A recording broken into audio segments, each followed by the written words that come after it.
Hi hello welcome back to my channel. So శ్రావణం అయితే వచ్చేసింది కాబట్టి ఇంట్లో ఉన్న రాగి వస్తువులని మనం క్లీన్ చేస్తూ ఉంటాం. సో మనం ఈజీగా క్లీన్ చేసుకునే మెథడ్ని అయితే ఈరోజు మీతో చెప్పబోతున్నాను. సో ఏంటంటే ఫస్ట్ అయితే 1 టేబుల్ స్పూన్ పసుపు, కొంచెం పెరుగు, దాంట్లో కొంచెం హాఫ్ లెమన్ తీసుకొని బాగా మిక్స్ చేసుకోవాలి. అంతా బాగా మిక్స్ చేసుకోవాలి. ఇక్కడ చూపిస్తున్నాను కదా, ఈ విధంగా మిక్స్ చేసుకోవాలన్నమాట.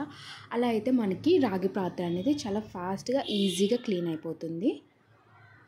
ఇప్పుడు మనం ఏదైతే రాగి పాత్రని అయితే క్లీన్ చేయాలనుకున్నామో దాన్ని తీసుకొని కొంచెం ఒక 2-3 మినిట్స్ కొంచెం బాగా రబ్ చేసుకోవాలన్నమాట. ఈ విధంగా బాగా రబ్ చేసుకున్నట్టయితే మనకి రాగి పాత్ర అనేది చాలా ఫాస్ట్గా ఈజీగా క్లీన్ అయిపోతుంది. సో మీకు ఈ వీడియో నచ్చినట్టయితే ఖచ్చితంగా లైక్, షేర్ అండ్ సబ్స్క్రైబ్ చేసుకోవడం మాత్రం అస్సలు మర్చిపోవద్దు. మీకు ఎలాంటి వీడియోస్ కావాలో కామెంట్ బాక్స్లో కామెంట్ చేయడం కూడా అస్సలు మర్చిపోవద్దు. సో మీ రాగి పాత్రని ఈ విధంగా చాలా క్లీన్గా ఈజీగా క్లీన్ చేసేసుకోండి. Thank you for watching.